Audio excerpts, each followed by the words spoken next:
गांव के स्कूली बच्चे और ग्रामीणों को नाले पार करने में होती हैं परेशानियां। कभी भी हो सकती है बड़ी दुर्घटना। ऊंचाहार तहसील के जगतपुर ब्लॉक के सिंगापुर भटौली गांव में एक ऐसी हकीकत सामने देखने को मिली। शोभ नाले पर बना पुल काफी समय से टूटा पड़ा है। आसपास के ग्रामीण, खासकर स्कूली बच्चे, अपनी रोज की जिंदगी खतरे में डालते नजर आएंगे। गांव वाले इसकी शिकायत शासन प्रशासन से कई बार कर चुके, लेकिन अभी तक इस पर किसी का ध्यान नहीं गया। प्रशासन केवल आश्वासन देता है, पर कोई कार्यवाही नहीं है, जिससे स्कूली बच्चों को आने जाने में और गांव के लोगों को काफी परेशानियों का सामना करना पड़ता है। जानकारी के अनुसार ऊंचाहार तहसील के जगतपुर ब्लॉक के सिंगापुर भटौली गांव में काफी समय से गांव वालों और स्कूली बच्चों को नाला पार करके जाना पड़ता है। गांव वालों ने बताया है, शोभ नाले पर बना पुल काफी समय से टूटा पड़ा है। इस मामले की ग्रामीणों ने सरपंच से लेकर एसडीएम और जिलाधिकारी तक शिकायत की, लेकिन सिर्फ आश्वासन मिला, कार्यवाही नहीं हुई। बरसात के समय में इस नाले पर पानी अचानक बढ़ जाने के कारण स्कूली बच्चे स्कूल जाना छोड़ देते हैं। साथ ही महिलाओं को बाजार और खेत जाने में जान जोखिम में डालकर नाले को पार करना पड़ता है। कभी भी कोई बड़ा हादसा हो सकता है या किसी की जान भी जा सकती है। इस मामले पर ऊंचाहार एसडीएम राजेश श्रीवास्तव की यूजी फोन नंबर पर बात की तो उन्होंने कहा, इसकी जानकारी फिलहाल अभी मुझे नहीं है, मगर इस पूरे मामले की जानकारी करते हैं। आपके गांव में एक नाला जाता है, क्या स्थिति है उसकी? ये नाला पहले बना था आज के 20-22 साल पहले, और ये धीरे कुछ लोगों ने कुछ तोड़ दिया था, इस करके वो जर्जर हो गया था, और जर्जर होने के बाद वो नीचे गिर गया है, टूट गया है, पूरी तरह से टूटा हुआ है। क्या समस्या हुआ?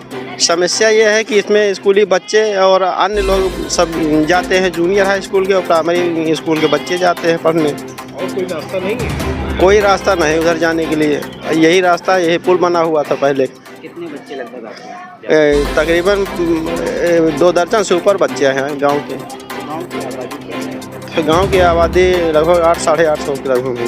कितने गांव के लोग इस पे आते जाते हैं?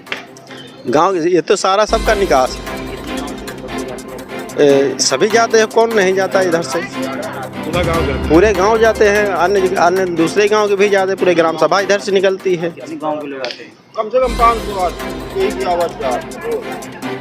तो शिकायत की थी आपने कभी? जिसकी पहले एक बार शिकायत की थी मैंने थाने में सूचना किया था चौकी पर, उसके बाद मैंने कोतवाली में सूचना किया था सैलून में, उसके बाद डीएम साहब के पास भी मैंने अवगत कराया था इसको, पूरा गांव गया था, कोई उसकी सुनवाई नहीं हुई थी। क्या चाहते हैं? मैं ये चाहता हूँ कि इस बच्चों के लिए आने जाने के लिए असुविधा है और ये पुल बनवाया जाए। बहुत मिलाइएगा नहीं। क्या नाम है?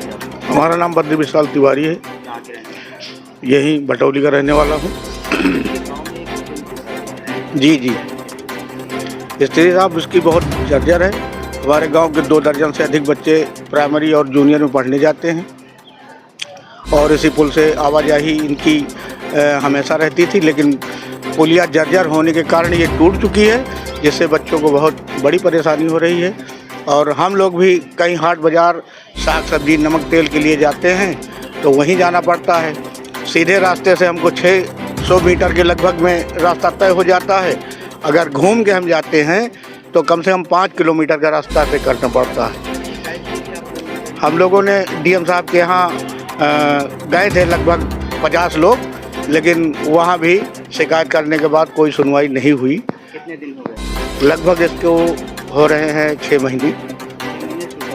जी बच्चे उसी पानी में हिल करके जाते हैं? जी बच्चे हिल करके जाते हैं, और उनके गार्जियन लोग उनको नहाते हैं एक बच्चों को, तब वो स्कूल जाते हैं, फिर लाते हैं। बहुत परेशानी है। कभी कोई हादसा? हाँ, इसके पहले 4-6 साल पहले एक हादसा हुआ था। एक हमारे यहाँ जगदीश प्रसाद की लड़की जो है डूब के उसमें उसकी मृत्यु हो गई थी। ना बना तो क्या खतरा? अब खतरा यही है कि आने वाले समय में बाढ़ आ जाएगी तो बच्चों का स्कूल बंद हो जाएगा, और किसी के डूबने मरने की फिर दोबारा आशंका पाई जाती है। यही सब परेशानी।